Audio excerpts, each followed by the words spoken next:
श्री शिवाय नमस्तु भयम। दोस्तों, जैसा कि आप सभी लोग जानते हैं कि 1 जुलाई 2026 यानी बुधवार को पड़ रही है आषाढ़ मास की कृष्ण पक्ष प्रतिपदा तिथि। और दोस्तों, यह वह तिथि है जो आषाढ़ मास में पड़ने वाली सबसे बड़ी तिथि है, क्योंकि ये आषाढ़ मास में पड़ने वाली है और इसका बहुत ही बड़ा और विशेष महत्व होता है। पूज्य गुरु जी ने कहा है कि अगर कभी भी मौका लग जाए और आषाढ़ मास की प्रतिपदा तिथि बुधवार को पड़ जाए तो आप लोगों को 7 हरा दूर्वा का उपाय तो अवश्य ही करना चाहिए। इन दोनों का संयोग बहुत ही कम आता है।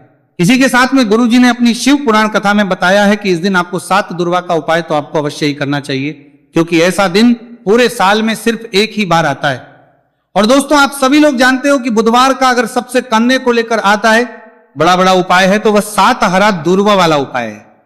तो दोस्तों, इस बुधवार प्रतिपदा तिथि के दिन आप लोगों को इस 7 हरा दूर्वा वाला उपाय को जरूर करना है। बहुत सारे लोग होंगे जिन लोगों ने इस उपाय को ना किया हो, मतलब पूरा साल निकल गया, उन्होंने किसी भी दिन इस 7 हरा दूर्वा वाला उपाय को ना किया हो। पर दोस्तों, आपके पास एक आखिरी मौका बचा हुआ है जो कि 1 जुलाई के दिन है। तो इस दिन आप लोगों को इस वाले उपाय को जरूर कर लेना। भले ही आपने पूरे महीने भर इस उपाय को ना किया हो, पर अगर आपने इस आषाढ़ मास के बुधवार प्रतिपदा तिथि के दिन अगर इस वाले उपाय को कर लिया तो आपको इस उपाय को करने का वो फल मिलेगा जिसकी आपने कभी कल्पना भी नहीं करी होगी। इसीलिए आप लोग इस वाले उपाय को एक बार जरूर कर लेना है, ताकि आप लोगों के हाथ से ये प्रत्येश को मौका ना जा सके और आपको इस उपाय को करने का फल मिल सके। दोस्तों, ये उपाय पंडित जी ने अपनी अभी ही शिव महापुराण की कथा में बताया है, जिस उपाय को आज हम आपको बहुत अच्छे से समझाने वाले हैं। इस वीडियो को देखने के बाद इस उपाय को समझने के लिए आपको कोई और वीडियो को देखने की जरूरत नहीं पड़ेगी। तो चलिए दोस्तों, उपाय को शुरू करते हैं। देखिए, ये इस आषाढ़ मास के बुधवार प्रतिपदा तिथि के दिन ये इतना खास होता है, इतना महत्वपूर्ण होता है। देखा गया है कभी कभी बड़े बड़े पूजा पाठ अनुष्ठान से जो मनोकामना पूर्ण नहीं होते, वो आषाढ़ मास के बुधवार प्रतिपदा तिथि के दिन एक छोटे से उपाय करने से ही आपकी मनोकामना पूर्ण हो जाती है। और बहुत सारे लोगों ने इस उपाय को किया भी है और उनको इस उपाय को करने का फल भी जरूर मिला है। अगर आप लोग भी इस उपाय को करना चाहते हैं तो आप इस उपाय को पहले अच्छे से समझ लेना, सुन लेना, उसके बाद करना। आपको इस उपाय का फल जरूर ही, और इस उपाय को कर लेने से आपके घर में चाहे किसी भी प्रकार की दुख और समस्या क्यों ना चल रही हो, आपको उसका कारण भी नहीं पता है कि भाई ये समस्या किस कारण से चल रही है। उसका कुछ भी कारण हो सकता है, जैसे इसे पितृदोष हो सकता है या किसी भी तरह का मंगल दोष भी हो सकता है। तो इस दिन आप लोगों को ये वाला उपाय कर लेना है। ये एक ऐसा उपाय है जिस उपाय को अगर किसी विशेष दिन पर किया जाए तो भाई उस विशेष दिन का जो है वो तो मिलता ही मिलता है, पर हमने उस दिन पर इस उपाय को किया है तो हमें उससे भी बड़ा फल मिलता है, और फल बहुत जल्दी मिलता है, क्योंकि आप इस उपाय को बहुत ही बड़े और विशेष दिन पर कर रहे हो। तो चलिए अब उपाय के बारे में बात करते हैं, लेकिन उससे पहले आप लोगों को यह जानना आवश्यक है कि आखिर यह उपाय किस समय करना है, किसको करना है और कैसे करना है।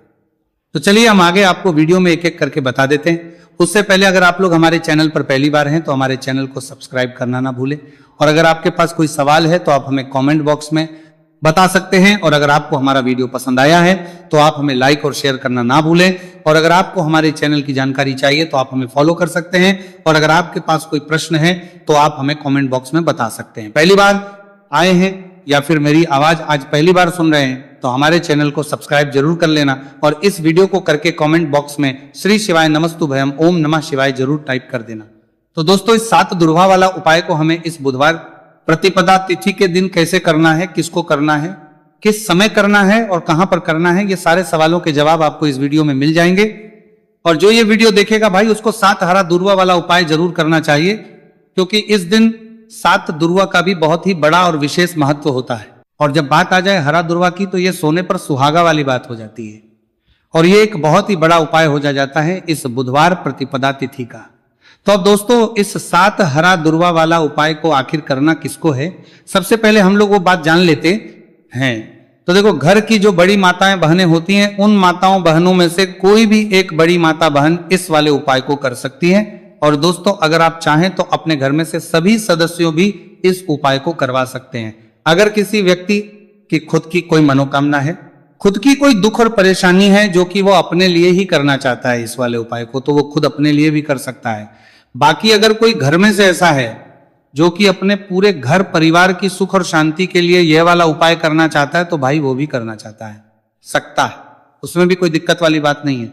कहने का मतलब यह है कि इस उपाय को हर सदस्य भी कर सकता है और पूरे घर परिवार के सदस्य के लिए घर की बड़ी माताओं बहनों में से कोई एक माता बहन भी कर सकती है। माताएं बहनें अगर घर में उपस्थित ना हो या वह ये वाला उपाय ना कर पा रही हो तो फिर घर का कोई बड़ा सदस्य भी इस 7 हरा दूर्वा वाला उपाय को कर सकता है, चाहे फिर वह पुरुष ही क्यों ना हो, उसमें कोई भी दिक्कत वाली बात नहीं है। अब दोस्तों जो अगला प्रश्न निकल कर आता है वह यह आता है इसको लेकर कि आखिर इस उपाय को हमें किस समय करना है, सुबह के समय करना है कि शाम के समय करना है। तो देखो इस वाले उपाय को आप लोग सुबह के समय भी कर सकते हो और शाम के समय प्रदोष काल में भी कर सकते हो। अब अगर आप पूछो कि भाई सबसे उत्तम समय कौन सा रहेगा इस 7 हरा दूर्वा वाला उपाय को करने का, तो हम आपसे बस यही कहेंगे कि इस उपाय को आप सुबह के समय करेंगे तो ज्यादा बेहतर होगा।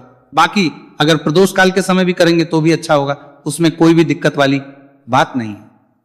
तो अब दोस्तों जो अगली सबसे बड़ी और महत्वपूर्ण बात आती है वो ये आती है कि सुबह अगर हम उपाय को करेंगे तो हमें कितने बजे से लेकर कितने बजे तक के बीच में करना है, और शाम के समय प्रदोष काल में करेंगे तो हमें कितने बजे से लेकर कितने बजे के बीच में करना है। तो देखो सुबह जितनी जल्दी हो सके आप उपाय को करने की कोशिश करना। बाकी अगर कारणवश लेट भी हो जाओ, थोड़ी देर भी हो जाए, तो 10 या 11 बजे तक भी आप उपाय कर लेना, पर 12 बजे से ज्यादा देरी ना हो। ठीक है, इस बात का ध्यान रखना। उसके बाद में दोस्तों अगर शाम के समय प्रदोष काल की बात करें, प्रदोष काल का जो समय है होता है वो शाम के 6 बजे से शुरू हो जाता है। मतलब शाम के 6 बजे से लेकर शाम के 6 बजे से रात के 8 बजे के बीच का जो समय होता है यह समय प्रदोष काल का समय होता है। तो इस उपाय को 7 या 8 बजे के बीच में भी कर सकते हो। मैं आप कभी भी इस वाले उपाय को कर सकते हो, उसमें कोई भी दिक्कत वाली बात नहीं है। तो आषाढ़ मास का महीना ही है जो आपको धन दौलत पुण्य दोनों ही देने वाला है। आषाढ़ मास के महीने में तुलसी का पूजन करके, श्री हरि विष्णु से जुड़े हुए कुछ उपाय करके आप अपने जीवन की निर्धनता, धन से जुड़ी समस्याएं, कर्जे से जुड़ी समस्याओं को हमेशा के लिए दूर कर सकते हैं। भगवान विष्णु को तुलसी अति प्रिय है, इसीलिए उनकी पूजा में भी विशेष रूप से हम तुलसी का उपयोग करते हैं।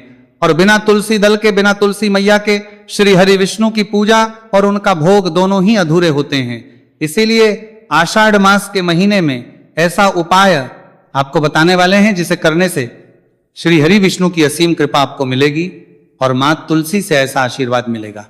जीवन का हर दुख, हर कष्ट, गरीबी, निर्धनता, कर्जे से जुड़ी समस्याएं सब कुछ ही आपके जीवन से दूर हो जाएगा और सुख, समृद्धि, धन, वैभव, ऐश्वर्य सब कुछ आपको अपने जीवन में आसानी से मिलने लगेगा। तो चलिए बात कर लेते हैं कि कौन सा उपाय है तुलसी के पौधे में, कौन सी चीज आपको रखनी है और इस उपाय को किस समय करना है। देखिए सबसे पहले तो आपको बता दें कि अगर आपके घर में तुलसी का पौधा नहीं है तो आषाढ़ मास के महीने में एक तुलसी का पौधा अपने घर में लाकर जरूर लगाए, क्योंकि आषाढ़ मास के महीने में जो लोग अपने घर में तुलसी जी का पौधा लाकर लगाते हैं, मां तुलसी का पूजन करते हैं, कभी भी मां तुलसी उनके घर में निर्धनता नहीं रुकने देती है। हमेशा उनके घर में धन की वृद्धि होती है, धन की वर्षा होती है। तो जरूर से तुलसी का पौधा आप आषाढ़ मास के महीने में अपने घर जरूर लेकर आए और अच्छे से आपको मां तुलसी का पूजन करना है, मां तुलसी के पौधे की देखभाल करनी है। और वो कौन चीज है जो आपको तुलसी के पौधे में आषाढ़ मास के महीने 1 जुलाई बुधवार प्रतिपदा तिथि में रखना है, और कैसे यह चीज रखते ही रातों रात आपके जीवन में चमत्कार होगा और आपके भाग्य का भी आपको साथ मिलेगा। तो देखिए इस वीडियो में जितने भी उपाय हम आपको बताएंगे सभी उपाय सरल है। देखो गुरुजी ने कहा है कि बुधवार के दिन आपको 7 हरा दूर्वा वाला उपाय तो अवश्य ही करना चाहिए। वीडियो के अंतिम में आपको उपाय बताया है, आपको करना है। देखो आगे बढ़ने से पहले वीडियो को एक लाइक जरूर करें। देखो सबसे पहला उपाय, यदि आपके जीवन में कर्जा बहुत अधिक है, आपके जीवन में संकट बहुत अधिक रहते हैं, आपके ऊपर बहुत अधिक विपदा आ रही है, बार बार आपको अपने व्यापार में और अपने धन में हानि देखने को मिल रही है, यानी कि आपको प्रत्येक कार्य में हानि हो रही है, तो आपको यह उपाय करना चाहिए। इस उपाय को करने के लिए आपको 2 चीजों की आवश्यकता होगी। सबसे पहले आप जानते हो जो कि भगवान गणेश जी को समर्पित होती है, तो आपको वह हरा दूर्वा की आवश्यकता होगी, साथ ही में 1 लोटा जल की आवश्यकता होगी। और आप जब भी उपाय को करें, जिस दिन भी आपको करें, तो आपको प्रातः कल सुबह ही सुबह वह करना है। इस बात का विशेष रूप से आपको ध्यान रखना है, ठीक है। तो आपको एक हरा दूर्वा लेनी है। अगर आधा हरा दूर्वा भी मिल जाती है तो भी कोई दिक्कत नहीं है, बस आपको हरा दूर्वा है। अगर ज्यादा ना मिले तो उस स्थान पर एक हरा दूर्वा भी ले सकते हैं। हरा दूर्वा आपको आसानी से कहानी पर भी मिल जाएगी। बस याद रखिएगा शुद्ध दूर्वा, और मतलब उसे शुद्ध करके ही उपयोग में लीजिएगा, है ना। तो आपको करना क्या है, एक हरा दूर्वा या एक से ज्यादा भी हरा दूर्वा आप लोग ले सकते हैं। तो एक हरा दूर्वा अपनी ले लीजिए। एक हरा दूर्वा के साथ में आप 1 लोटा जल ले लीजिए और इन दोनों ही चीजों को लेकर शिवाजी के मंदिर पहुंच जाइए। जी के मंदिर पहुंचकर सबसे पहले आप शिवाजी के पास में बैठ जाइए। शिवाजी के पास में बैठने के बाद जो शिवाजी की शिवलिंग होगी, शिवलिंग के ऊपर सबसे पहले आपको यह दूर्वा को समर्पित करना है। दूर्वा को कुछ इस प्रकार से समर्पित करना है कि जो दूर्वा की दांडी का मुख होगा वह जलधारी की तरफ हो, जहां से जल नीचे करता है ना। और जो हरा दूर्वा का मिला हुआ भाग होगा वो अपने आप शिवाजी के पीछे की तरफ हो जाएगा। ठीक है, तो इस प्रकार से ये हरा दूर्वा का ये दूर्वा आपको भगवान शिवाजी का शिवलिंग के ऊपर समर्पित करनी है। और जो 1 लोटा जल आप अपने साथ लेकर आए हैं, इसी दूर के ऊपर भगवान शिवजी के शिवलिंग के ऊपर एक धारा से आपको समर्पित कर देना है। ठीक है, अब यहां पर देखने बात यह है कि यह उपाय इस व्यक्ति को करना है जिस व्यक्ति की नौकरी नहीं लग रही हो, जो व्यक्ति परीक्षा में पास होना चाहता हो, तो इस व्यक्ति को अपने हाथों से इस उपाय करना है, तभी उपाय कम करेगा। ठीक है, उपाय को करने के बाद आपको 3 महीने उपाय आपको कब तक करना है, जब तक कि आपकी नौकरी ना जाए। जब तक आप इस उपाय को नियम के साथ करो, आपकी नौकरी जरूर लगेगी। अब बात करते हैं दूसरे उपाय के बारे में। तो देखिए दूसरे उपाय जो है, देखिए इस उपाय के लिए आपको मात्र 1 लौंग का जोड़ा लेना है, यानी कि 2 फूल वाली लौंग लेनी है। साथ में आपको मात्र थोड़ा सा शहद लेना होगा और इसी के साथ में आपको तांबे के पात्र अंदर शुद्ध जल लेना होगा। अब देखिए इन सभी सामग्रियों को लेकर के आपको भगवान शिव के मंदिर में पहुंच जाना है। देखिए ये उपाय आप सुबह से लेकर शाम तक कर सकते हैं। तो वह सबसे पहले तो आपके पास जो 2 फूल वाली लौंग हैं, उन्हें आपको शहद के अंदर अच्छे से डुबो है, यानी कि दोनों लौंग पर आपको अच्छे से शहद का लेपन कर देना है। अब आपको जो आपके पास एक लोटा जल है, सबसे पहले तो उसे शिवलिंग पर धीरे धीरे समर्पित करना है और श्री शिवाय नमस्तु भयम इसका जाप करते हुए समर्पित कर देना है। अब आपके पास जो 2 फूल वाली लौंग है शहद से, उसे आपको शिवलिंग पर अर्पित करना है और आपको प्रार्थना करनी है कि जीवन में जो रोग की स्थिति है वह समाप्त हो, जीवन के जो संकट और समस्याएं हैं वह सभी समाप्त हो, जीवन से जो कर्ज की समस्या है वह समाप्त हो। इस प्रकार से प्रार्थना करते हुए ये जो 2 फूल वाली लौंगी शहद संयुक्त, इस आपको शिवलिंग पर अर्पित कर देनी है। आपकी जो भी समस्या होगी इस बुधवार के दिन अवश्य ही समाप्त हो जाएगी। तो इस प्रकार से आपको पहला उपाय करना है। अब हम बात कर लेते हैं दूसरे उपाय के बारे में। देखिए ये उपाय आपके लिए सर्वश्रेष्ठ होने वाला है। देखिए इस उपाय के लिए आपको चाहिए होंगे 5 हरा मूंग के दाने, और मूंग के दाने कहीं से भी खंडित नहीं होने चाहिए, इस बात का ध्यान रखें। और इसी के साथ में आपको एक तांबे के पात्र के अंदर अपने घर से शुद्ध जल 1 लोटा जल ले लेना है। अब दोस्तों इन सभी सामग्रियों को लेकर के आपको सीधे पहुंच जाना है भगवान शिव के मंदिर में। देखिए इस उपाय को भी आप सुबह भी कर सकते हैं और शाम के समय में भी कर सकते हैं। देखिए भगवान शिव के मंदिर में पहुंचने के बाद आपके पास जो 5 हरे मूंग हैं, उनमें से पहला जो हरा मूंग है, आपको शिवलिंग के सामने जो नंदी महाराज होते हैं और उनका जो पैर उठा हुआ होता है, वहां पर आपको पहला हरा मूंग समर्पित करते हैं और आपको श्री शिवाय नमस्तु भयम इसका जाप कर लेना है। फिर आपको दूसरा हरा मूंग लेना है और शिवलिंग पर जो श्री गणेश जी वाला स्थान होता है, वहां पर आपको ये दूसरा हरा मूंग समर्पित कर देना है। यानी कि शिवलिंग के सीधे तरफ आपको ये दूसरा हरा मूंग समर्पित करना है और फिर आपको ओम गण गणपते नमः या फिर ओम श्री गणेशाय नमः इसका जाप कर लेना है। तीसरा हरा मूंग का दाना आपको भगवान शिव की सबसे प्रिय पुत्री माता अशोक सुंदरी वाले स्थान पर समर्पित करना। शिवलिंग की जो जलाधारी होती है, जहां से जल बह करके आता है, उसी जलाधारी के बीच में जो कहीं कहीं उठी हुई लाइन होती है सांप की आकृति के रूप में, वहीं पर आपको तीसरा हरा मूंग समर्पित करना है और फिर आपको ओम नमः शिवाय इसका जाप कर लेना है। अब दोस्तों चौथा जो हरा मूंग है, उसे आपको भगवान कार्तिकेय जी का जो स्थान होता है शिवलिंग पर, वहां पर आपको ये चौथा हरा मूंग का दाना समर्पित कर देना है और आप ओम नमः शिवाय इसका जाप कर लेना है। अब दोस्तों आपके पास जो 5वां और अंतिम हरा मूंग बचा हुआ है, उससे आपको उससे जल के पात्र के अंदर डाल देना है और इस हरे मूंग से युक्त जल से आपको भगवान शिव के शिवलिंग का अभिषेक कर देना है। जल आपको बिल्कुल धीरे धीरे समर्पित करते जाना है और लगातार आपको शिव महापुराण के मूल श्री शिवाय नमस्तु भयम इसका जाप करते रहना है।